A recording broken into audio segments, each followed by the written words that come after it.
언약 자손의 시험.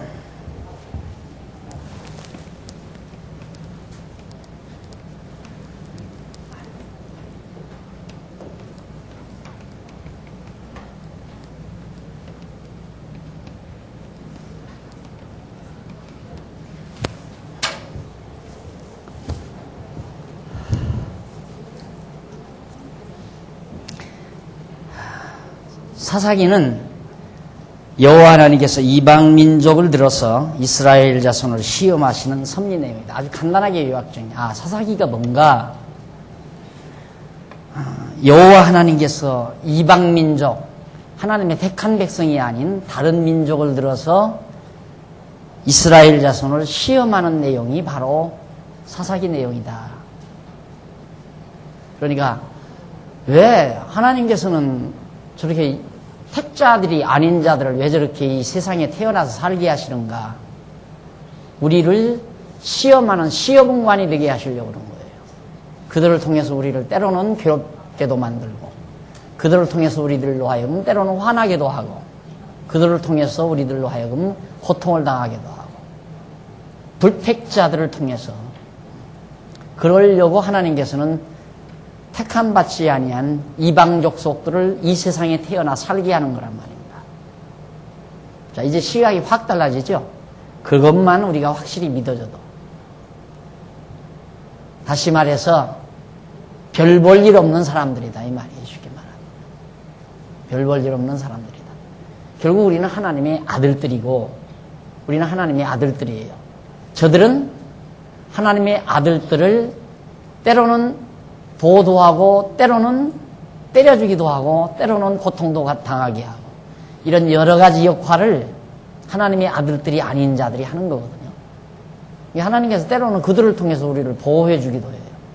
때로는 그들을 통해서 우리가 고통을 당하게도 만들고, 그러면서 하나님이 우리를 길러가시는 거죠.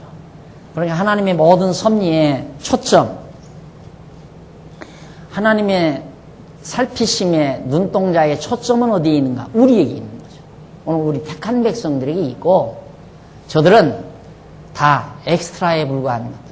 우리가 주연이고, 역사의 주연이고, 저들은 다 엑스트라고. 그런데 우리는 그들을 부러워하는데, 그들 좋은 차 타면 그들 그 좋은 차 타는 모습이 부럽고, 그들이 권세를 얻으면 그 권세 얻는 것이 부럽고, 그들이 돈 많이 벌면 돈 많이 번 그것이 부럽고. 그럼 공부 잘못했다는 얘기죠. 그건 공부 잘못한 거예요. 공부를 제대로 해서 정말 A+ 학점을 얻고 사는 사람이라면, 믿지 아니하는 사람들, 혹시 택한 백성이 있을 수도 있죠. 그런데 정말 불택자라면 그 불택자가 돈을 수천억 대를 벌었던, 세상을 다 주물러 댈 수 있는 권좌를 거머쥐었던, 아무리 인기 정상에 놓여있던, 부러울 대상이 아니잖아요. 하나 부러울 대상이 될 수가 없다, 이 말이에요. 그래서 남 부러우는 거 어떻게 살아요? 열받아서 못 살아요. 남이 부럽기 시작하면 열받아 못 사는 거예요. 우리의 불행 중에 기본 요건이 그거 아니에요? 우리들이 이 세상 살면서 가장 우리의 행복을 기본적으로 앗아가는 조건이 뭐냐면, 남이 나보다 더 아름답게 보일 때. 그게 벌써 불행을 초래하는 초점이에요. 남의 밥에 든 콩이 더 크게 보인다? 다른 사람의 사과가 더 크게 보인다. 그게 얼마나 정말 우리의 행복을 앗아가는 가장 기초적인 발단인가를 우리가 알아야 돼요. 이게 부러운 게 없어야 되거든요. 남이 뭘 어떻게 해도 하나 부러운 것이 없어야 돼요. 그건 왜? 내가 지금 만족하면 부러운 게 없는 거예요.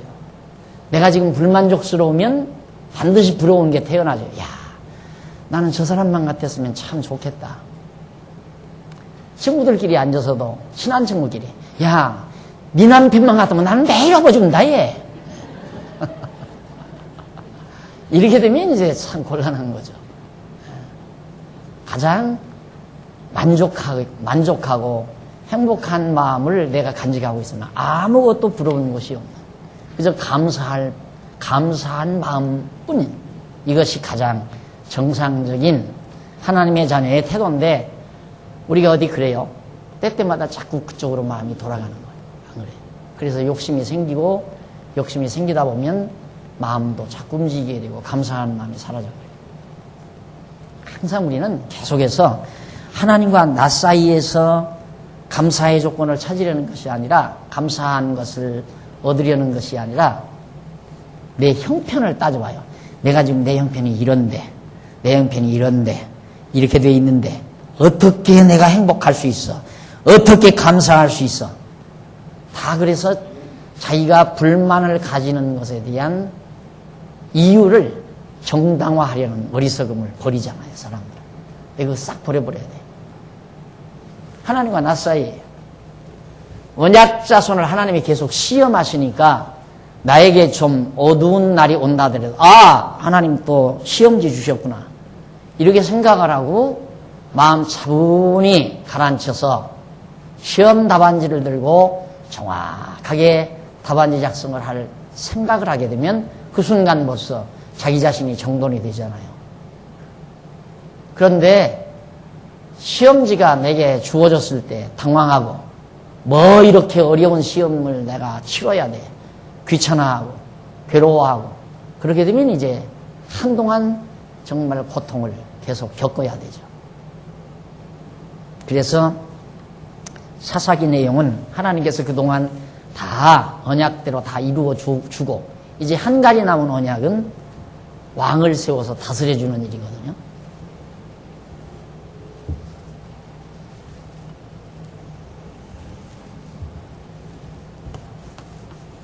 아브라함에게 자손, 땅, 통치, 이 세 가지 언약을 하셨잖아요.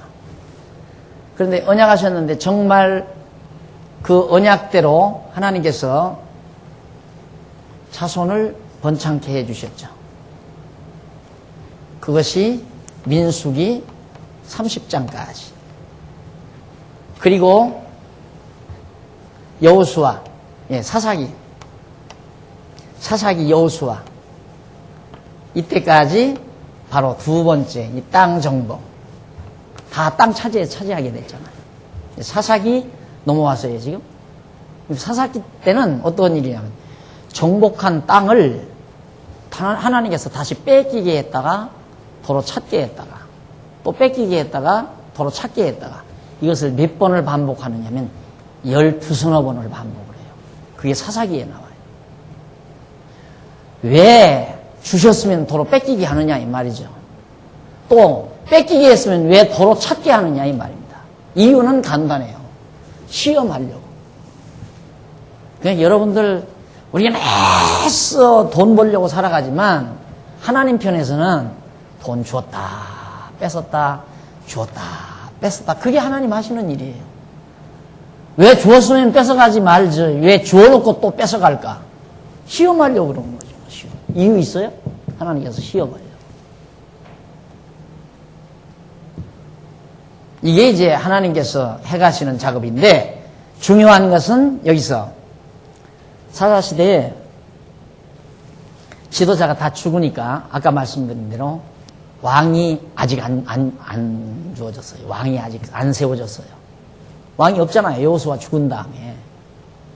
그런데 왕이 없으니까 백성들이 이제 제멋대로 여호와만 섬긴다고 다 여호수아하고 약속해놓고, 그리고는 우상 섬기고 이방신 섬기고 자기 좋은 대로 자기 속에는 어른들 행동해버렸어요. 그러니까 그대로 그냥 막 이방 민족들어서 다 이스라엘 백성 막 쳐서 고통당하게 하고 땅도 도로 뺏기게 만들고, 그러니까 살 수가 없잖아요, 이스라엘 백성들이. 그러니까 그때 또 엎드려져서 막 아우성을 치고 고통을 당하니까 하나님께서 사사들을 세워요. 사사. 스승사, 선비사죠. 가리키는 선비, 왕이나 같은 사사. 그래서 이 사사는 왕직도 있고 제사직도 있고 그 다음 이제 선지직도 있고, 이 세 가지 직분을 다 한 몸의 지닌 자를 사사라고 해요. 이제 왕정시대에 오면, 다윗 왕을 세우는 왕정시대에 오면 왕이 따로 있고 제사장 따로 있고 선지자 따로 있고 그런데 사사시대는 사사가 왕 노릇도 하고 제사도 드리고 선지자 노릇도 하고 여호와 하나님 경외하지 않냐면 하나님께서 바로 이방민족을 들어서 쳐요. 막 고통당하고 괴로워하면 몇십 년 후에 또 하나님께서 사사들을 세워서 그 모든 대적들을 다 물리쳐버리고 백성들이 20, 30년 때로는 40, 50년 편안히 살게 만들어요. 그러다가 사사가 죽어요. 그러면 또 백성들이 또 타락을 해. 자기 소견에 오른 대로. 그래서 가장 중요한 건 자기 소견에 오른 대로 행동한다는 것이 가장 무서워요. 우리 신앙인들은. 자기 소견에 오른 대로 사는 것. 우리 공부 왜 해요? 하나님의 뜻을 깨닫기 위해서 공부하는 거 아니에요. 근데 공부 안 하면 자기 소견이 일어나게 돼 있어요. 자기 생각과 자기 뜻이 일어나게 돼 있어요. 하나님의 뜻을 알아야 자기 뜻이 자제되고 하나님의 뜻을 향해서 살고 싶은 의욕이 생기죠. 그래가지고 그게 이제 반복이 되는 이유는 이제 이 통치 언약을 이루어 줘야 되잖아요. 이 다윗 왕을 세워서. 그렇죠? 앞으로 이제 다윗 왕이 왕 되는 역사가 나오거든요. 사사기 다음에 바로 룻기 나오잖아요. 룻기. 룻기가 뭐예요? 룻기는 다윗 왕의 출생 과정을 기록해 놓은 거예요. 하나님께서 언약대로 유다 지파에서 룻이라는 여자, 이방 여자를 통하여 유다 지파에서 다윗이 출생하는 그것으로 룻기 마지막 끝이 딱 정리가 돼요. 왜냐하면 왕을 세워야죠. 왕을 출생시켜야 왕을 세우잖아요. 그러니까 왕 세우기 위해서는 이스라엘 백성들로 하여금 왕이 얼마나 중요한 건가. 사사가 있을 때는 평안하고 사사가 없을 때는 나라가 고통스럽고 이걸 12서너 번이나 계속 반복을 시키니까 백성들은 정말 우리에게 왕이 필요하다 이걸 느꼈어요. 그럼 왕이 필요하면 하나님의 뜻에 합당한 왕을 세워야 되잖아요. 그런데 이스라엘 백성들이 우리도 왕 세우자 해가지고 자기들의 소견이 옳은 대로 아주 막 어깨가 떡 벌어지고 막 키도 이렇게 크고 큰 장수 같은 사울을 왕으로 자기들이 기름 부어 세운 거예요. 사울 왕을. 사울 왕은 유다 자손이 아니거든요. 하나님이 언약된 자손이 아니란 말이에요. 베냐민 지파 자손이지. 사울 왕이 다윗 왕이 되기 전에 사울 왕이 됐다가 완전히 망해버렸잖아요. 사울 왕도 망하고 나라도 막 블레셋에게 완전히 먹혀 들어가 버려요. 그리고 다윗이 딱 왕위에 올라앉아서 결국 나라를 평안하게 하고 그 이후 솔로몬 말기까지 이게 통일왕국 시대예요. 가장 형통한 시기죠. 이스라엘의 최고의 형통한 시기. 마지막 언약, 아브라함에게 이 세 가지 언약이 마지막 다윗 왕을 세워주심으로 다 이루어지는 거예요. 그러니까 지금 여호수아 끝나고 사사기는 두 가지 언약, 땅을 정복해 준다는 언약을 이루어 놓고 하나님께서는 이렇게 시험을 통해서 여호와 하나님 경외해야 된다는 것과 왕의 필요성, 왕이 필요하다는 사실을 절감하게 하기 위한, 그래서 하나님의 언약대로 통치자 왕을 세워주실 준비를 하나님께서 하시는 것이 바로 사사기다. 자, 그런데 오늘 우리에게는 너무너무 좋은 스승이잖아요. 그렇죠? 우리에게는 좋은 왕이 있어요. 지도자가. 그게 바로 누구냐면 만왕의 왕이신 예수 그리스도라는 거예요. 예수 그리스도가 우리의 영원한 스승이 되시고 영원한 왕이 되시기 때문에 그래서 우리는 그리스도 안에만 있으면 그 그리스도 통치 아래만 있으면 우리는 평안할 수밖에 없어요. 예수 그리스도 통치 밖을 떠나니까 마음에 근심 걱정이 생기고 고통이 생기고 이러는 거지. 다윗 왕의 통치 아래 있어도 백성들이 그렇게 편안하게 형통하게 살았는데 항차 만왕의 왕이신 영원한 우리의 통치자이신 예수 그리스도의 통치 아래 우리가 산다면 왜 편안함이 없겠어요? 늘 평안함과 기쁨과 평강이 우리를 주관하고 다스려 주관하며 살아갈 수 있게 되는 거죠. 그래서 정말 우리가 그리스도 안에 산다는 것이 얼마나 행복한가를 다시 한번 알 수가 있는 겁니다. 자, 그러면 언약 언약자손의 시험해서 이제 사사기가 넘어가는데 그 과정을 잠깐 설명해 드렸습니다. 여기서도 한 가지 얼마나 좋아요. 이건 내 자신의 이 박 목사의 주가를 올리는 아주 좋은 찬스 아니에요. 여러분 나 없으면 안 됩니다. 나 없으면 여러분 절대 하나님 말씀 누가 가르칩니까? 내가 가르치지 않습니까? 이러고 말할 수 있겠죠. 그래도 아마 여러분 맞아 그러고 인정할 분들이 많이 있을 거예요. 그거 아니에요. 내가 가르치는 게 아니에요. 우리의 진짜 왕이신 예수 그리스도가 가셔서 보혜사 성령을, 진리의 보혜사 성령을 보내서, 보혜사가 뭡니까? 가르치는 자는 보혜사, 스승사자예요. 진짜 선생님은 성령이라고 합니다. 성령이 이 땅에 왜 오셨어요? 오순절에 우리 예수가 그리스도이심을 가르치고 하나님을 여호와로 경외케 하기 위해서 성경을 기록하고 신약 성경을 기록하고 그 말씀을 깨닫도록 감동하기 위해서 성령이 오신 거란 말입니다.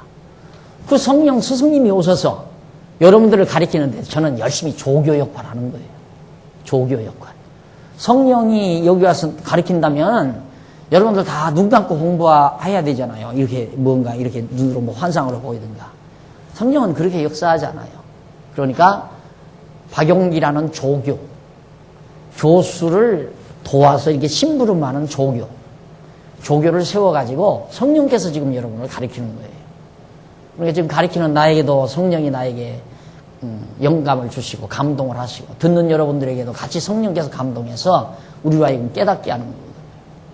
그러니까 배우면 배울수록 그 가르침을 받을 때마다 여러분의 마음에 편안함이 있고 기쁨이 있고 평강이 딱 자리 잡잖아요. 여기서 고함 치고 가지 않아도 스트레스 다 풀려버리고. 근데 이 진리가 아니면 고함 치면 당분간 풀려요. 그러니까 사람들이 산행을 하는 이유도 산 정상에 딱 올라가서 야 하고 한바탕 외쳐대면 뭔가 이 속에 있는 막 답답한 것이 싹 터져나가는 것 같은 기분이거든요. 그 내려오면 다시 금방 답답해져요. 그러니까 거기에 한번 빠지면 또 올라가야 돼. 또 올라가야 되고. 왜? 거기 가야 스트레스가 풀리는 거거든요. 스트레스는 그렇게 밖으로 내뿜어서 푸는 게 아니라 스트레스가 들어오면 안에서 녹아져 버려야 돼요. 그냥 수르륵 녹아지고 수르륵 녹아지고. 그래서 스트레스가 이 마음의 자리를 못 잡아야지 자리 잡은 스트레스를 확 해서 품어버리고 금방 또 자리 잡죠. 그래서 옛날 어른들은 그걸 풀지를 못해가지고 그래서 그걸 화병이라고 그러잖아요. 가슴에 뭐가 뭉쳐있다. 요즘 여자분들 특히 좀 연세 드신 우리 여성분님들은 병원에 가서는 이 가슴에 뭐가 맺혀 있습니다. 그러잖아요. 그건 약으로도 안 돼요. 주사로도 안 되고. 누구를 패서 그냥 한번 때려주든가, 마음껏 가서 고함을 지르든가, 그렇게 하면 당분간 풀어지지만 필요 없어요. 다시 엉그러져요. 그러나 하나님 말씀 잘 자세히 공부해서 믿어만 지면 살 다 녹아져 내려버리고 말아요. 다 녹아져요. 이게 말씀의 힘입니다. 여러분. 그래서 오늘 하나님께서 우리를 시험하시는 이것을 여러분들이 깊이 명심하시고 이걸 통해서 내가 정말 나의 영원한 스승이신 예수 그리스도 진리의 보혜사 성령님의 인도를 받고 살아야 되겠구나 하는 절감을 하도록 하는 것이 바로 사사기 내용이다 말이에요. 자, 넘어가십시다. 우선 그 사사기 내용을 요약하면 1장에서 3장 6절은 언약자손의 불순종에 대한 내용이 나와요. 1장에서 3장 6절까지 얼마나 당장 여호수아 죽으니까 막 불순종하고 이방신 섬기고 하는 내용. 그리고 3장 7절로부터 16장까지는 언약자손에 대한 시험 내용. 그리고 17장에서 21장까지는 언약자손 범죄 내용. 이거 보세요.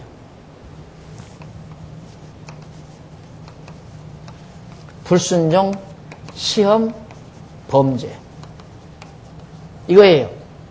1장에서 3장 6절까지. 3장 7절에서부터 16절. 17장에서부터. 맞죠? 23장입니다. 21장.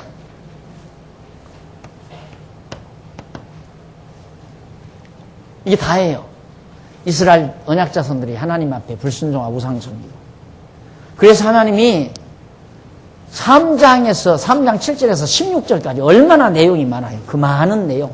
12수노 계속 하나님이 시험을 했는데도 여전히 범죄하는 게 인간의 사악성이에요.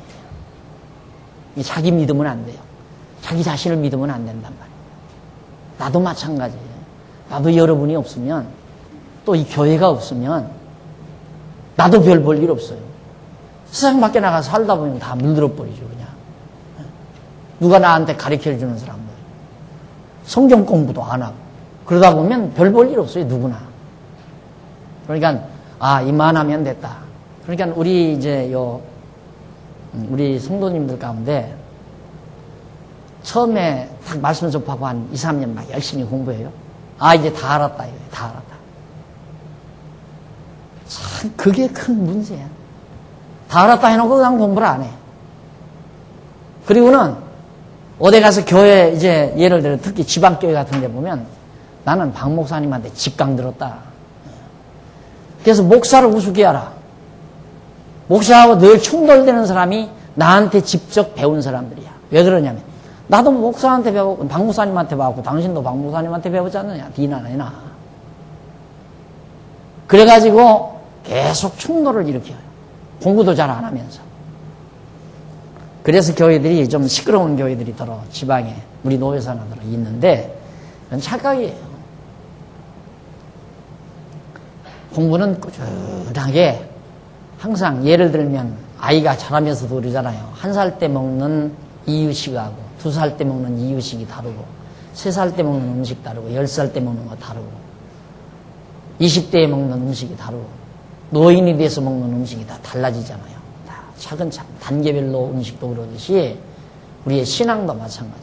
나도 지금 음식을 찾아 먹고 하는데 나도 나 이렇게 가리키고 있는 목사라도 계속 늘 하나님 말씀 상고하고 여러분 얼굴 좀 까칠하죠?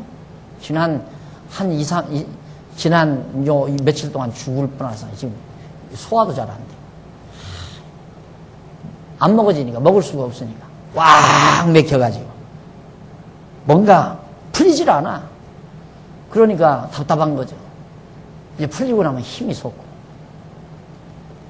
그런데 뭘 다 알아요, 다 할 일.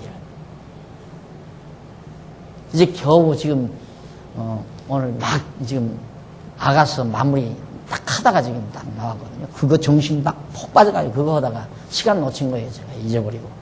오늘 성도대학 한다는 것도 잊어버리고. 한바탕 강의 보다. 여기서 찬송 소리 안 났으면 나 못했을 거예요. 그렇게 아름답고 기름진 음식들을 여러분과 함께 같이 나누어 먹기 위해서 이런 자리가 마련이 되는 거고, 그렇게 먹어야 우리의 영혼이 튼튼하고 견고하게 잘 자라서 이 사악한 세상과 싸워 이길 수도 있고, 그래서 우리의 믿음이 지탱되기도 하고. 그러니까 처음에 테이프 몇 개 듣고 다 아는 것처럼 제일 위험한 사람이에요. 제일 위험한 사람. 지난번 오늘 목사님이 오셔서 그러더라고요. 목사님, 그러면 장안중앙교회처럼 성경을 모르면 다 구원 못 얻는단 말입니까? 그래요. 그래서 내가 무슨 말씀을 그렇게 하느냐고. 구원 얻는 것과는 관계가 없습니다. 믿음이 견고한가 믿음이 약한가와의 차이는 있지만은 믿음이 약하다고 구원 못 얻습니까? 어린애기도 아들이고 다 큰 청년도 아들이고 다 그러듯이 하나님 백성 되는 거야 꼭 믿음이 커야만 되는 건 아니지 않습니까? 정확한 교회관 이게 매우 중요하죠. 그런데 조금 하고는 다 된 것처럼 그러다가 그냥 말씀 보려고 살다가 그냥 세상으로 다시 나가 떨어지는 그런 이유가 너무너무 많다.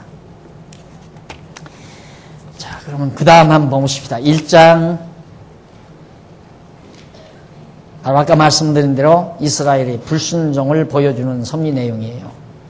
3장 6절까지가. 그 가운데 1장은 뭐냐면 이스라엘 자손의 불순종 사실에 대한 내용이고, 도대체 이스라엘 백성들이 어떤 불순종을 했나 그 사실에 대해서 자세히 설명하는 것이 1장에 나와 있고, 그 다음 2장에서 3장 6절까지는 이스라엘 자손의 불순종 결과, 하나님 앞에 불순종을 했더니만 그 결과가 어떻게 되졌는가에 대한 내용, 이것이 이제 1장에서 3장 6절까지 내용이에요. 그럼 한번 살펴보십시다. 우선 1장, 불순종의 사실입니다. 도대체 이스라엘 자손들이 하나님 앞에 어떤 일들을 불순종했나, 어떻게 불순종했나. 거기 보면 1장 여호와 하나님께서 이스라엘 자손의 불순종하는 구체적인 사실을 알려주시는 섭리 내용인데, 그 내용 가운데 1장 1절로 19절까지 전반부죠. 19절까지는 유다 지파 자손의 불순종에 대한 내용이에요. 유다 자손, 이게 지도층자들 아닙니까? 지도할 자들. 그러니까 이게 참 제일 무서워요. 백성들이 지도를 받는 자들이 좀 부패하는 건 바로 잡혀질 가능성이 있어요. 왜? 지도자들만 제대로 서 있으면. 그런데 지도자들이 부패해버리면 희망이 없잖아요. 희망이. 나라도 그래요. 나라도 정치하는 사람들이 똑바로 되면 나라가 바르게 되어질 가능성이 있지만, 지도자들이 부패해버리면 소망이 없다는 얘기입니다. 여기도 지금 여기도 보면 유다 자손들이 부패한 거예요. 그리고 이제 1장 후반부에는 나머지 지파 자손들의 불순종에 대한, 전반부는 유다 자손의 불순종, 후반부는 나머지 자손들의 불순종, 이런 것들도 다 얼마나 성경이 논리적으로 되어 있습니까? 딱 논리적으로 되어 있잖아요. 그러니까 지금 이건 강론집이지만 성경계로는 이걸 막 압축해서 그 요약된 주제만 쫙쫙쫙 나와 있잖아요. 그래서 그 책을 지금 나도 알지 못하는 목사님들이 그 책을 가지고 설교하는, 주제 설교죠. 주제 설교. 제목 설교도 되고. 구분만 따면 제목 설교가 돼요. 근데 그걸 이제 처음부터 시리즈로 쫙 하면 강론 설교가 되는 거예요. 아주 좋죠. 1대지, 2대지, 3대지 딱딱 나오잖아요. 아주 논리적으로. 그렇게 잘 돼 있어요, 성경이. 그러니까 성경을 그냥 흐트러서 읽지 말고 항상 흐르는 논리를 찾아서 읽어야 된다 하는 걸 꼭 기억하셔야 됩니다. 그 다음 이제 그 불순종의 사실 가운데 우선 전반부에 나오는 유다 자손의 불순종을 먼저 한번 보십시다. 20절까지네요. 뭐가 잘못됐는지. 아마 1장 1절로 20절까지가 맞은 것 같습니다. 이제 유다 지파의 불순종인데, 그 불순종한데 유다 지파가 여호와의 말씀을 듣고 먼저 올라가서 가나안 사람과 싸워 여러 산지의 거민을 쳐서 쫓아내었으나 뭐냐? 그 나자가 문제죠. 그랬으나 잘못하는 게 하나 있어요.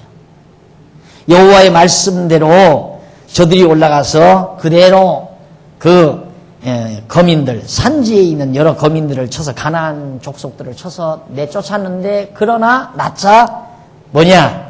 골짜기의 거민들만은 철병거가 있으므로 쫓아내지 못했다. 골짜기에 보니까 막 철병거가, 가나안 지파 족속들의 철병거가 확 잔뜩 쌓여져 있어요. 그러니까 그게 두려운 거예요. 야, 저기 쳐들어갔다가 저 철병거들이 다 우리에게 도전해 오면 우리가 어떻게 감당하냐. 그래서 그걸 가만히 놔뒀다 이 말이에요. 그게 뭐예요? 불순종은 반드시 불신앙에 기인한다. 믿어지지 않는 데서부터 불순종이 나와요. 하나도 남김없이 다 치라고 했으면 다 쳐야지요. 안 그래요? 너희들이 가나안 땅 들어가서 다 쳐라. 하나님이 모세를 통해서 이렇게 명령하셨으면 철병거 아니라 철군마가 가득 채워져 있다 할지라도, 저들은 하나님께서 우리 손에 붙였다. 가자! 그리고 가서 다 철병거 다 몰아내버리고 깨끗하게 그 땅을 점령해야 되는데, 약한 데 가서는 다 점령해놓고는 강하게 보이는 데 가서는 점령을 안 하고 놔뒀어요. 왜? 믿음이, 불신앙. 안 믿어지니까. 야, 저것도 우리가 칠 수 있을까? 그 말은 뭐예요? 다른 것 정복한 것도 하나님이 정복해 준 게 아니라 내가 정복했다, 이렇게 생각하는 거예요. 그러니까 큰 걸 못 정복하는 거죠. 거기도 자기가 하려니까. 자기 힘과 그 철병거의 힘을 이렇게 견주어 보니까 상대가 안 된다, 이 말, 비교가. 그러니까 못 들어간 거거든요. 그 심리가 뭐냐면, 지금까지 쳐서 점령한 것은 내 힘으로 점령했다. 그걸 우리는 벌써 여호수아 처음 가나안 땅 들어갈 때 여리고성하고 아이성하고 해서 배웠잖아요. 여리고성 강대한 성도 무너뜨려졌지만은 아이성을 하나님께서 실패하게 하신 것은 강한 거나 약한 거나 다 하나님이 다 치고 점령하게 해준다는 사실을 다 가르쳐 준 건데 벌써 잊어버렸잖아요. 건너간 지가 얼마나 됐기에 몇십 년밖에 안 됐는데 20년밖에 안 됐는데 그럼 잊어버리지 말고 그냥 쳐들어가서 다 물리쳐 버렸어야 되잖아요. 오늘 우리 모습과 똑같아요. 정말 성령께서 우리에게 가르쳐주지 아니하시면 우리는 잊어버리고 어떻게 안 믿어지니까 불순종을 하게 돼요. 불순종을 안 믿어지니까. 믿어지면 순종하게 되죠. 강하고 담대하라 염려하지 말라 했는데도 강하고 담대하지 못하고 염려를 해. 왜? 안 믿어지니까. 아, 지금까지는 편안하게 살았네. 큰일 났네. 이번에 이 일이 잘못되지면 어떡할까? 벌써 거기서 딱 벌써 불신앙이 나오는 거예요. 그럼 지금까지 편안하게 살았으면 하나님께서 평온하게 하셨으면 아, 지금까지 살아온 것도 하나님이 평온하게 해주신 거다. 지금 이 일이 터져오는 것도 겁낼 필요 없다. 믿음이 있으면 그런 생각 안 할 거 아니에요. 겁나지 않을 거 아니에요. 겁나지 않으니까 담대하니까 불순종을 안 하는 거죠. 순종하고 하나님의 뜻에 순종하고 마음의 평안을 지키고 두려워하지 않고 담대하게. 진짜예요. 진짜. 여러분의 생활 속에 그런 부분들이 수없이 있어요. 수없이. 안 믿어져서 불순종하는데. 그렇지만 그러잖아요. 그렇지만 하나님이 다 해주실 거야 그래도 그렇지만 자 예를 들면 아파서 병원에 가 입원해 계십니다. 그럼 제가 가서 열심히 기도하면서 하나님 아버지 이 자매의 마음속에 하나님 믿고 마음에 평안을 주십시오 한다든가 이 집사님의 마음속에 하나님을 의지하고 평안함을 주십시오 그러면 정말 그 말씀을 생각하고 진짜 편안함을 얻어야 되잖아요. 목사는 내 심정도 모르고 지금 괴로워 죽겠는데 목사가 늘 하는 소리 하고 가는구나. 그리고 그냥 누워있다면 목사도 그냥 입에 발린 소리 한 얘기로 들려버리는 거고 또 그렇게 하는 사람도 있고 근데 저 같은 경우는 진짜로 하거든요. 저는 입에 발린 소리 안 해요. 그러니까 하나님 아버지 살려주십시오 이렇게 하지를 않고 하나님의 뜻이여든 살려주시기를 소원합니다. 이 말을 하죠. 전제를 해요. 하나님의 뜻이면 왜? 내가 암만 살려달라고 해도 하나님의 뜻 아니면 안 살려줄 줄 믿으니까 내가 그걸 안 믿는다면 내가 더 듣기 좋게 하나님 아버지 이 집사님 절대 하나님 데려가면 안 됩니다. 살려주십시오 하고 그렇게 기도를 하죠. 제가. 그럼 그 집사님도 얼마나 힘이 나겠어요. 근데 저는 그 기도를 못해요. 그래서 한때 벌써 오래되기 전이지만은 어느 여자 성도님 한 분이 막 사경을 해배는데 날 막 갑자기 불러들였어요. 목사님 꼭 오셔야 한다. 나만 오면 살 것 같아서 날 불러들인 거 아니에요. 근데 가가지고 하나님 아버지 하나님의 뜻이여든 이 자매님의 이 집사님의 질환을 고쳐주시고 건강케 해주십시오. 그리고 그 기도했더만 그렇게 기도했다고. 그렇게 삐져가지고 그 다음에 날 찾지도 않고 운명을 했고 남편도 속상해서 교회도 안 나와버려.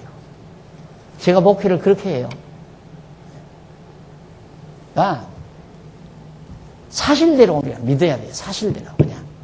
지금까지 우리가 편안하게 살았으면 앞으로도 하나님이 편안하게 살 걸 믿어야지.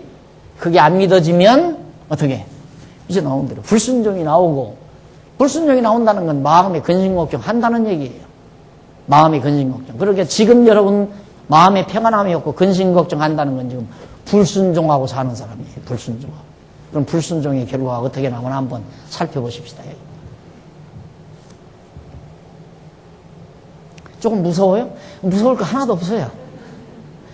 여러분들이 뭐 이런다고 해서 되고 저런다고 해서 되는 거 아니에요. 성령께서 여러분들의 마음속에 깨닫게 해서 힘도 나게 하고 믿어지게도 하고 다 그러는 거니까 두려워, 택한 백성이면 하나님이 절대 안 버리니까 걱정할 건 없어요.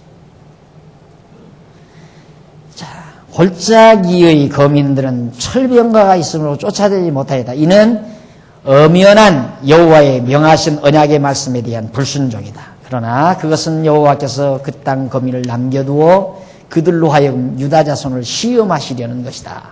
자, 이게 그러면 불순종했다. 왜 불순종했는가?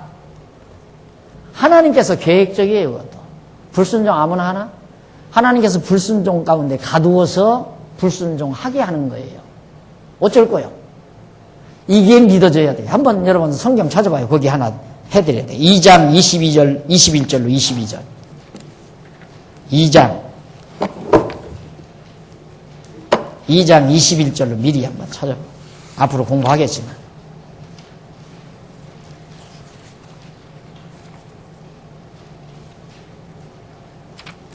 몇 페이지입니까? 네. 87페이지, 1487페이지. 그 21절 한번 보십시오. 나도 여호수아가 죽을 때에 남겨둔 열국을 다시는 그들 앞에서 하나도 쫓아내지 아니하리니. 왜냐하면 왜 하나님께서 안 쫓아게 하시냐. 이는 이스라엘이 그 열조에 지킨 것 같이 나 여호와의 도를 지켜 행하나 아니하나 그들로 시험하려 하심이니라. 앞으로 시험관으로 쓰시려고 철병거가 있는 그곳은 멸하지 않냐고 남겨놓게 하셨다 이 말이에요. 하나님께서 그렇게 남겨놓도록 하게 해서 백성들로 하여금 하나님께서 멸하라는 그 철병거가 있는 그 사람들을 마저 멸하지 않고 남겨놨다. 그러니까 참 하나님 그러니까 그 앞에 무릎 꿇으라고 말이에요. 여기에 반항하지 말고 왜 하나님께서 병 주고 약 줍니까 하고 반항하지 말고. 그러니까 교만한 사람은 그 반항을 해요. 그렇죠? 왜 무엇 때문에 불순종하게 해놓고 또 불순종했다고 난리치느냐 이 말이야. 하나님께서. 네?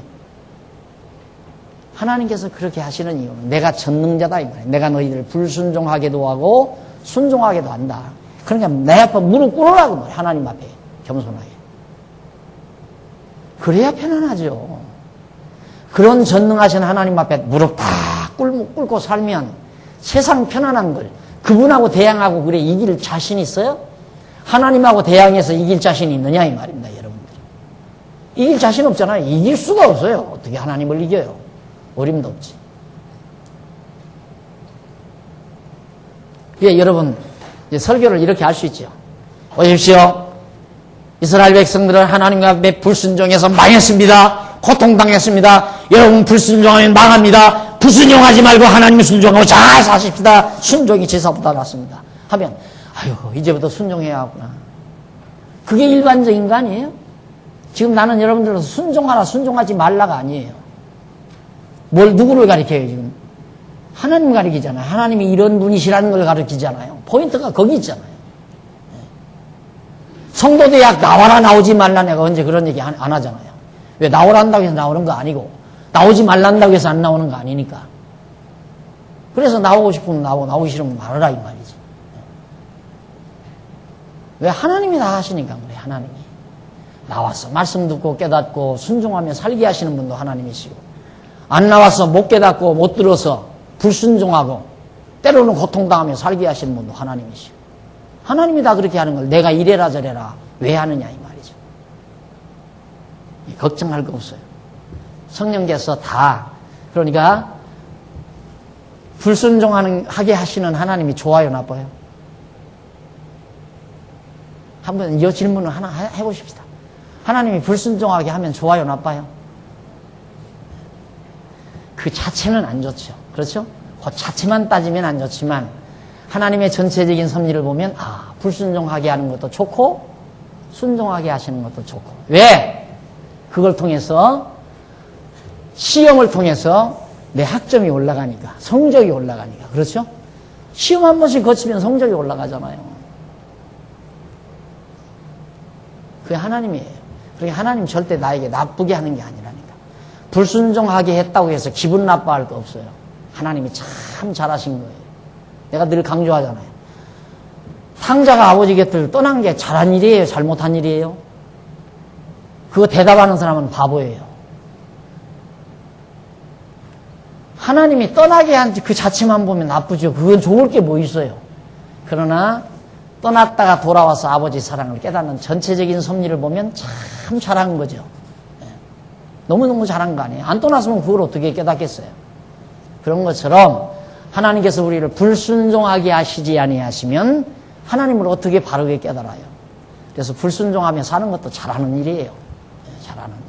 그래서 내가 늘 그러잖아요. 교회 잘 안 나오는 것도 잘 되지는 일이에요. 그래서 교회에 빠지지 말고 나오라고 제가 그거 강조하는 거 들어본 사람 있으면 내가 진짜 오늘 점심 톡 트기네 사람들에게 손 한번 들어봐요. 교회에 빠지지 말고 잘 나오라고 그런 얘기 들어본 사람 있어요? 없죠? 그런 얘기 이제 생각해보니까 없잖아요. 안 하지요, 내가. 하질 않아요. 왜? 안 나와도 지금 잘 배우고 있으니까. 택한 백성은 성령께서 가르치지 박 목사가 가르치는 게 아니라고 그러잖아요. 박 목사가 선생이라면 내가 가서 쫓아다니면서 왜 안 나와? 나오지. 그 이상한 방해! 나와! 이러고 돌아다니지. 밤날 신방 다니면서.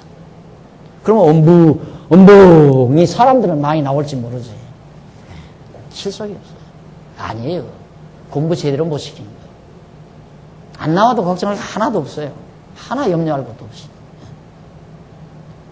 안 나오면 좀 보고 싶어서 생각이 나는 것 뿐이지, 안 나온다고 걱정하거나 염려하는 하나 없어요. 왜? 내가 걱정한다고 될 일은 아니잖아요. 하나님께서 그 마음 강박하게 해서 지금 불순종하고 안 나오게 만드신 건데, 그걸 내가 쫓아가서, 그냥 제가 가끔 안 나오시는 분에게 어쩌다가 전화 한 번씩 드리는 건, 사실 목회자라고 하는 지역적인 어떤 책임감이랄까? 그 인간미라든가 뭐 그런 것을 좀 이렇게 하는 것 뿐이지, 그걸 통해서 효과가 날 거라는 기대 요만큼도 안 해요. 솔직히. 성령이 이미 정해놓고 하신다니까. 벌써 하나님께서 2장 19절인가 몇 절이야? 21절로부터 나와 있잖아요. 이스라엘 백성 가서 다 그 불순종하고 그 백성들을 남겨놓게 하신 것은 모세를 통해서, 여기 출애굽기, 여기 모세를 통해서는 다 내쫓아라.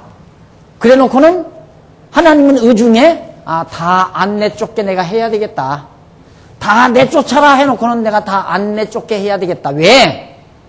이 다음 이스라엘 자손들을 시험하는 시험관으로 쓰시려. 그래서 오늘 여러분들 우리 마음속에 그냥 육신의 소욕 싹 죽어버리면 얼마나 좋아요. 안 그래요? 육체의 소욕이 다 죽어버리면 진짜 마음이 평안하지요. 완전 신선되는데, 성자가 되는데, 감사와 기쁨이 충만하고 아무 근심 걱정 없고 완전 성자 되는 거 아니에요. 미운 사람도 없고 다 사랑스럽고. 그런데 왜 이게 남아있어? 하나님이 남겨놓는 거예요. 하나님께서 우리 안에 육체의 소욕을 남겨놓는 거예요. 왜? 나를 시험하시려. 시험에서 우리의 신앙을 길러가게 하시려. 육체의 소욕대로 사니까 요렇게 하면 되는구나. 요걸 한번 살아봐야 알잖아요. 예?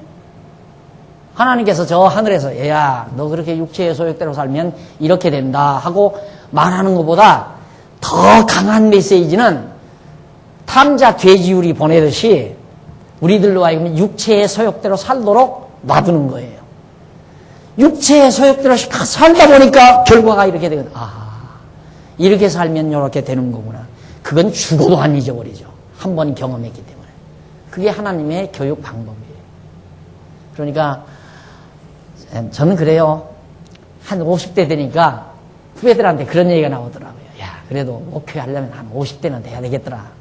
이런 얘기가 나오는데 60대 넘어서니까 아니야. 목회자는 60이 넘어야 되겠더라는 60이 넘어야 되겠더라고. 그런 얘기를 또 해요. 그러다가 가만히 생각하니까 내가 은퇴하기 싫어서 그러나 그렇게 얘기 들을 것 같아. 난 그건 절대 아니라고. 은퇴하기 싫어서 그런 건 절대 아니고 진짜 60이 넘어야 목회를 제대로 하겠더라. 이런 마음이 들더라니까요. 근데 70 넘어도 아마 그 생각이 들 거예요. 그러니까 나 내보내지 말아요. 왜? 그 말은 무슨 얘기냐면 참 이 삶에서의 경험이라는 게 엄청난 힘이 있다는 거예요. 엄청난 힘. 그 재미로 살잖아요. 야, 정말 그렇게 될까? 예를 들어 어떤 문제가 딱 부딪혀와요. 이런 문제를 통해 하나님이 더 좋게 하실 거다. 왜? 지금까지도 그렇게 해오셨으니까 믿어져요. 더 좋게 하실 거다. 그러다가 뭔가 안 나타나면 이분은 아니지 않나? 안 그럴 거 아닌가? 이러면 또 걱정이 되고 좀 신경이 쓰여요. 아니야. 틀림없이 하나님 더 좋게 하실 거야. 그러다가 조금 지나고 보면 진짜 멋있게 아름답게 더 좋게 하시는 걸 보면 맞아. 진짜 맞아. 그러니까 이 강단에 서서 여러분에게 자신감 있게 말하죠. 확신감이 넘치게.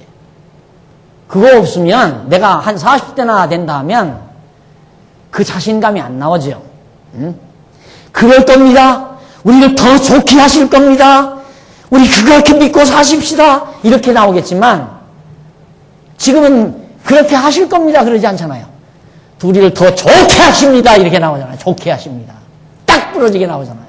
하실 것입니다. 이 말. 그래 난 제일 싫은 게 것이다. 이걸 제일 싫어요. 이다가 좋고. 이건 한번 거르죠. 슬쩍 걸러서만 이럴 것이다. 이건 미지의 의미가 담겨진 말이에요. 이다! 이건 확신에 담긴 말. 하나님께서 우리를 더 좋게 하십니다. 하나님께서 우리를 더 좋게 하실 것입니다. 보십시오. 탕자가 나갔다 돌아오니까 더 좋게 되지 않았습니까? 그런 것처럼 우리도 더 좋게 하실 것입니다. 그게 40대 설교. 그러나 50대에는 더 좋게 하십니다. 더 좋게 하실 것입니다. 좋게 하십니다. 좋게 하실 것입니다. 이렇겠죠. 어떤 때는 좋게 하신다. 그래 놓고 어떤 때는 좋게 하실 것입니다. 그게 지금 60대니까 것이다 없잖아요. 이렇다. 더 좋게 하신다.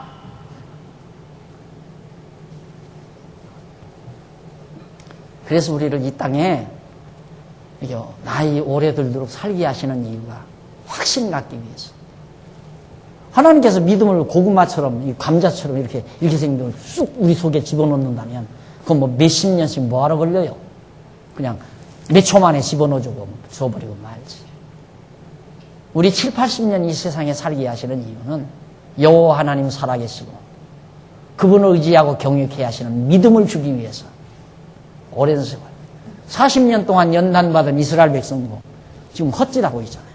그것도 하나님이 준비해 놓은 거예요. 왜? 연단시켜서 믿음을 키워가시려고. 1절로 3절 보십시다. 여호수아가 죽은 후 응답대로 유다가 싸우러 올라갑니다. 여호수아가 딱 죽으니까 유다가 이제 그래도 왕족 아니에요. 거기가 왕의 지파, 왕이 나올 지파니까 유다 자손이 그래도 당돌하게 제일 앞에 서서 전쟁터로 나가는 거예요. 아직도 빼앗아야 될 땅들이 있으니까. 여호수아가 다 뺏어서 준 게 아니잖아요. 더 빼앗아야 될 땅이 있으니까 지도자 여호수아는 죽었지만 유다 자손이 앞장서니까 다른 지파들도 다 따라서 이제 전쟁터로 가서 땅을 찾는다 이 말입니다. 그래서 자손이 여호와께 묻자와 가로되 우리 중에 누가 먼저 올라가서 가나안 사람과 싸우리까? 여호와께서 가라사대 유다가 올라갈지니라. 보라 내가 이 땅을 그 자손에 붙였노라 하시니라. 유다가 그 형제 시므온에게 이르되 나의 제비 뽑아 얻은 땅에 나와 함께 올라가서 가나안 사람과 싸우자. 그리하면 나도 너의 제비 뽑아 얻은 땅에 함께 가리라. 이에 시므온이 그와 함께 가니라. 유다가 여호수아가 죽었으니까 이제 땅을 더 뺏어야 될 곳에 가서 뺏어야 되겠는데 하나님 앞에 가서 누가 먼저 앞서갈까요? 왜? 앞장선다는 게 두려우니까. 그러니까 유다 네가 가라. 내가 보라. 내가 이 땅을 그 손에다 다 붙였노라. 이미 과거 완료 아니에요. 이루어진 거예요. 아직 눈으로 안 본 것뿐이지 이미 다 그 땅 다 유다지파 자손들의 땅이 된 거예요. 그럼 그걸 믿고 예 가지요 하고 유다지파 저들만 가도 되는 거예요. 우리만 가서 저거 물리칠 수 있을까? 그래가지고 푸맛이라고 그러죠. 왜? 옛날 어른들 푸맛이 시므온 족속을 붙들고 야 너 우리와 좀 같이 가서 싸워달라. 그러면 저거 다 점령하고 나서 너 땅 뺏을 때 우리가 또 같이 싸워줘. 하나님을 전폭으로 못 믿죠. 시므온을 어느 정도 의지하는 거예요. 그 정도의 믿음을 가지니까 불순종의 결과가 나오는 거예요. 불순종이. 그러니까 우리 안에 조금만 의심이 들어도 불순종은 싹트게 돼 있어요. 싹트도록. 그러니 우리가 어떻게 시험 안 받고 살아요? 어떻게 시험을 안 당하고 사느냐 이 말입니다. 시험은 오게 돼 있잖아요. 우리가 완전히 육체의 소욕이 없어져 버리면야 시험이 안 오죠. 그런데 육체의 소욕이 아직도 남아있어가지고 불신앙 요소가 하나님께서 그만큼 그 땅 다 너희 손에 붙였다. 이미 과거 완료형으로 정확하게 말씀해 줬으면 네 감사합니다 하고 올라가겠습니다 하고 유다지파만 자기들만 그냥 올라가도 그냥 다 정복하게 돼 있어요. 철병거가 아니라 그보다 더 무서운 것이 있어도. 왜? 하나님이 손에 붙였기 때문에. 근데 그게 안 믿어져요. 그래서 시므온 족속을 동원을 하여서 같이 올라가죠.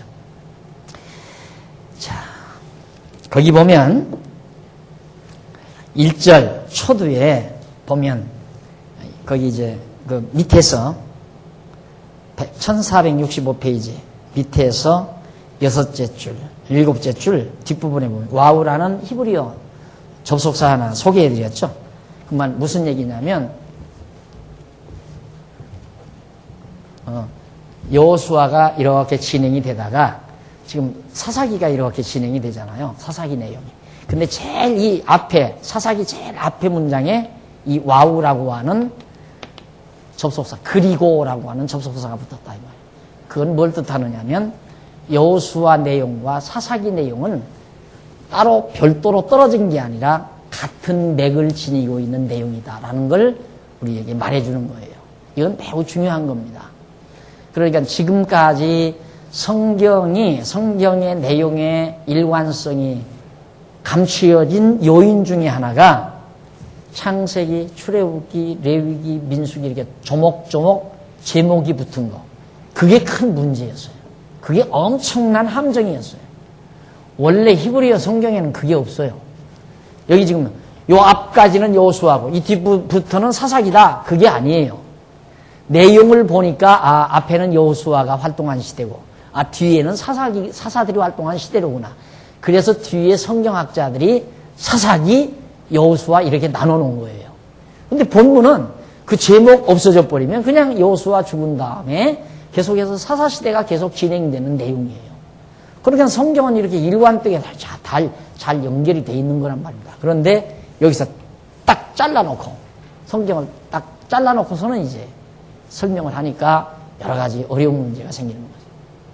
여러분 참 죄송합니다. 이런 좀 안 좋은 얘기해서.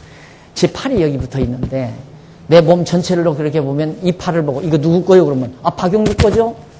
누구나 다 말할 수 있어요. 그런데 만약에 이걸 떼가지고 자른 남보다는 낫죠. 뗀다니까. 떼가지고 갖다 놓고 이거 누구 거냐? 김아무개 것 같기도 하고 최아무개 것 같기도 하고 아무데나 붙여도 그럴듯하죠. 그런 거예요. 성경은 그래서 코에 걸면 코걸이, 귀에 걸면 귀걸이가 되는 이유가 요걸 다시 떼가지고 요것만 설명하니까 귀에 걸면 귀걸이 되고 코에 걸면 코걸이가 되는 거예요. 이 팔 갖다가 김씨에 붙이면 김씨팔 되는 것 같고 최씨에 붙이면 최씨팔 되는 것 같고 오씨에 붙이면 오씨팔 되는 것 같고. 네. 성경은 절대 그래서 성경에 나오는 이 그리고라고 하는 이 바늘 같은 요 단어 하나가 굉장히 중요한 단어예요. 그리고, 그러나, 그런데, 이런, 다 연결됐었어. 내용이 다 연결돼. 앞에서 출애굽기도 연결됐다고 다 말씀드렸죠. 전부 연결이 돼 있는 거예요.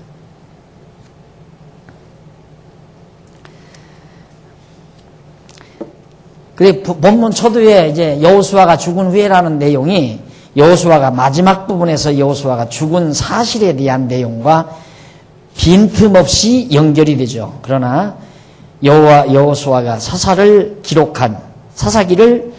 기록한 기자가 서로 각각 다르다 할지라도 그 내용은 일관된 논리에 의하여 계시된 하나님의 말씀이라는 사실을 우리가 알 수 있습니다.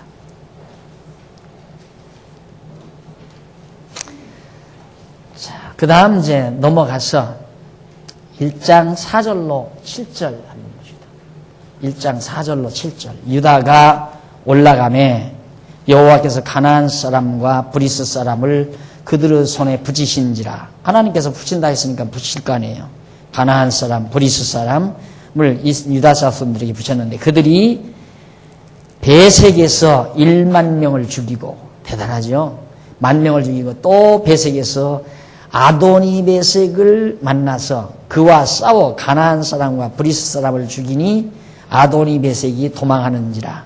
그를 쫓아가서 잡아 그 수족의 엄지가락을 끊음에 아도니 베색이 가로되 옛적의 70왕이 그 수족의 엄지가락을 찍히고 내 상 아래서 먹을 것을 줍더니 하나님이 나의 행한 대로 내게 갚으심이로다 하니라. 무리가 그를 끌고 예루살렘에 이르렀더니 그가 거기서 죽었더라. 대승리를 거둔 거죠. 가서 유다 자손이 이제 올라가서 가나안 사람과 브리스 사람들하고 싸우는데 처음에 막 한 굉장한 숫자 1만 명을 다 쳐서 승리를 했어요. 그리고 또 아도니베섹이라는 사람이 도전해 와요. 도전해 왔다가 해망하니까 막 도망가는 걸 쫓아가가지고 아도니베섹이 엄지손가락을 다 잘라버렸어요. 이걸 자르면 무기를 이 무기를 함부로 가지고 할 수가 없잖아요. 병신이 되니까. 그렇게 했는데, 그렇게 해서 잘라놓으니까 이 아도니베섹이라는 왕이 하는 말이 자기가 과거에 그 인근 나라들의 왕을 전부 다 쳐서 이긴 다음에 그 사람들이 이걸 다 자른 거예요. 잘라서 자기 무릎 앞에, 자기 얼굴 앞에, 자기 앞에 무릎을 꿇게 해서 먹였던 그 일이 생각이 나가지고, 아, 내가 행한 죄과를 내가 이대로 받는구나. 이러고 했다는 거죠. 그래가지고 결국 아도니베섹은 예루살렘으로 끌려와서 결국 예루살렘에서 죽고 맙니다. 그래서 승리를 거둔 거예요. 자, 하나님께서 이처럼 손에 붙이시는 대로 그들을 쳤는데, 그 다음 8절 보십시다. 10절. 유다 자손이 예루살렘과 헤브론을 쳐서 멸하게 하십니다. 유다 자손이 예루살렘을 쳐서 취하여 칼날로 치고 성을 불살랐으며 그 후에 유다 자손이 내려가서 산자와 남방과 평지에 거한 가나안 사람과 싸웠고 유다가 또 가서 헤브론에 거한 가나안 사람을 쳐서 세세와 아하만과 달레를 죽였더라. 헤브론으로 본 이름은 길앗 아르바이었더라. 지금의 예루살렘 있죠? 이때 이제 처음 점령한 거예요. 이때 헤브론, 예루살렘. 헤브론에 좀 가까운데 예루살렘. 바로 길앗 아르바, 원래 이름은. 그래서 결국 이제 유다 자손이 도읍지, 이스라엘의 도읍지가 될 수 있는 예루살렘을 바로 유다 자손이 맨 먼저 올라가서 점령을 하게 됩니다. 그런 다음 11절로 15절에 보면 유다 자손이 드빌 곧 길앗 세배를 쳐서 멸하게 하십니다. 죄송합니다. 맞나요? 네. 가는 곳마다 승리하잖아요, 유다 자손이. 자, 이쯤 되면 이제 도중이지만 이쯤 하나님께서 가는 곳마다 승리를 하고 이기게 하시면 확신에 차 있어야 되잖아요. 그럼 그 확신이 있었으면 이제 불순종하지 않겠죠. 우리가 지금 생각하기 같으면 아무리 철병가 아니라 더 무서운 거 있어도 겁내지 않고 밀고 들어가야 되잖아요. 저도 요 즈음에 중요한 거 또 하나 경험을 했거든요. 또 나를 괴롭히려고 하는 사람들이 들어있어요. 또 나를 괴롭히려고, 뭐 2단이니 3단이니 타교단에서 또 걸고 넘어지고 그래가지고.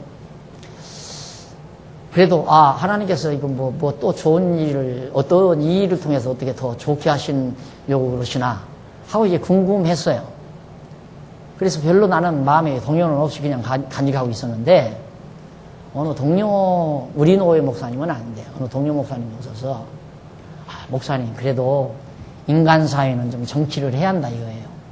정치를. 목사님이 너무 이렇게 정치를 안 하고 들어앉아 계시니까 자꾸 목사님을 미워하는 사람이 많이 생기고 목사님을 대적하려는 사람들이 자꾸 생기니까 목사님 나오셔서 좀 정치도 좀 하시고 쉽게 말하면 그 말은 돈 좀 쓰시라 이 말이에요. 나와서 이제 좀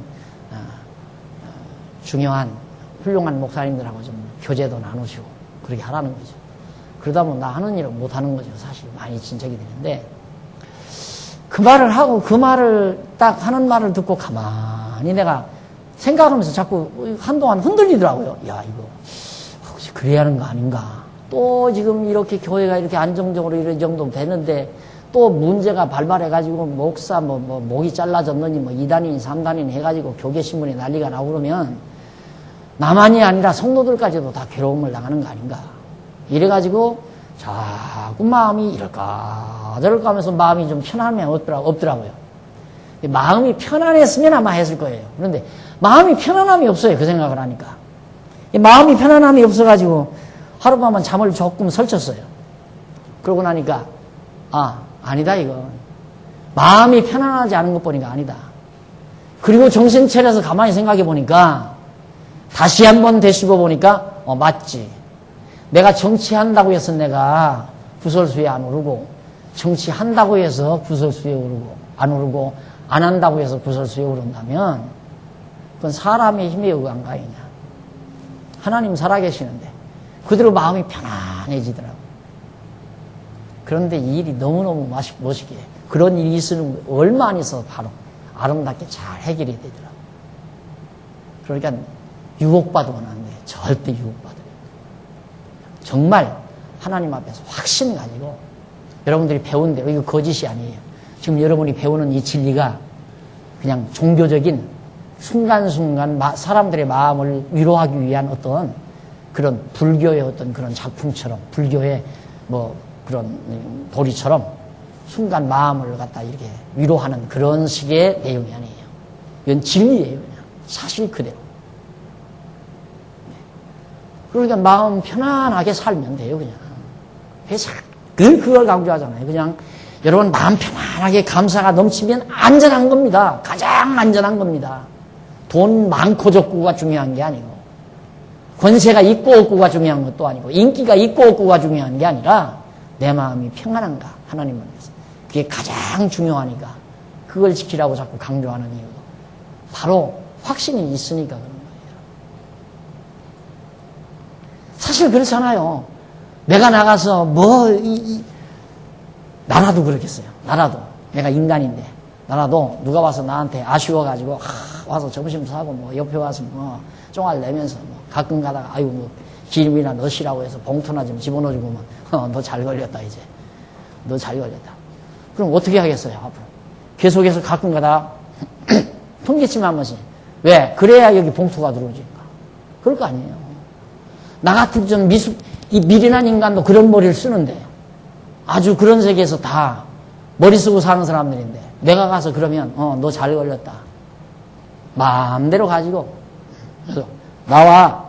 바쁜 일이 있어도 잠깐 나와. 나와서 나오라는 말은 와. 밥 사라 그 말 아니에요. 맨날 여기다 봉투 놓고 밥 사러 돌아다녀야 되고. 그래서 또 장로님들한테 밥값 좀 더 주십시오 그러면 목사가 맨날 밥만 먹고 다니냐 속으로 날 욕할 거고. 그럼 장로님들한테 나 미움받을 거고. 미움받으면 또 교회에서 쫓겨날지도 모르고. 그 짓을 내가 왜 하느냐 이 말이죠. 그냥 편안하게 살지. 하나님께서 이단으로 몰려서 그냥 목 자르면 목 잘라지는 대로 그냥 사는 거고, 붙여주면 붙여주는 대로 사는 거고. 과거에 잘렸다가 붙을 때도 내가 노력해서 붙은 거 아니에요. 밥 한 끼, 짜장면 한 끼 산 일도 없어요. 그래서 그 목사님이 너무너무 고마워서 날 살려주신 목사님. 이 총회가 아니에요. 합동측 총회 서기 목사님이었는데 대단한 목사님이죠. 그래서 그전에는 너무 교회 꼴이 그냥 2층 집에 그러고 있어서 언젠가 하나님께서 그냥 환경 주시면 그 어른 한번 모시고 우리 같이 말씀도 좀 듣고 좀 대접도 해드리고 그래야 되겠다 마음을 먹었는데 예배당 치고 물어보니까 세상 떠셨대요. 하나님께서 불러가셨대요. 지금도 잘해요 그게. 아이고 그냥 그때 모습이 그랬어도 그분을 한번 모시고 그래도 감사한 마음을 인간은 인간이니까 표했어야 되는데 항상 아쉬워요 그게. 전혀 모르던 분이에요. 그런데도 하나님이 살려냈잖아요. 그런데 내가 왜 뭐 때문에 인간 방법으로 문제 해결하려고. 그러니까 여러분 어려운 문제가 여러분의 생활 속에 부딪혀오거들란 그럴수록 더 서둘지 말고 차분하게 생각을 많이 하십시오. 하나님 말씀을 더 많이 상고하고 생각을 많이 하십시오. 그럼 지혜가 떠올라요. 그래야 하나님께서 우리를 지켜주고 이렇게 불순종 가운데, 물론 정하시면 할 수 없이 불순종 가운데 빠져 들어가는 거죠. 자, 이렇게 해서 이스라엘 자손들이 계속해서 가는 곳마다 다 승리를 거두는 놀라운 하나님의 섭리를 우리가 지금 살피고 있습니다. 다음 시간 1장 11절로부터 계속해서 말씀을 듣도록 하고 오늘 강의 여기서 마무리하도록 합니다. 기도하십시다. 살아계신 하나님 아버지, 부족하고 연약한 저희들을 항상 보살피시고 또 때로는 암탉이 병아리 모음처럼 우리를 품어주셔서 모든 원수 대적들로부터 보호함을 받게도 하시고 때로는 원수 대적에게 맡겨놓기도 하시고 그러면서 우리의 신앙을 길러가시는 하나님의 놀라운 섭리를 저희들이 다시 한번 확인했습니다. 아버지 하나님, 우리가 이 땅 위에 사는 동안 때로 고달픔이 밀려온다 할지라도 당황하지도 말게 하시고 두려워 떨지도 말게 하시고 그런 과정을 좀 더 아름다운 귀한 계기로 삼을 수 있는 슬기와 믿음을 사랑하는 모든 성도들에게 허락해 주시옵소서. 오늘 또 저희들 마음과 뜻을 모아 연보했습니다. 소중한 결실을 맺도록 함께해 주시옵소서. 예수님 이름으로 기도드립니다. 아멘.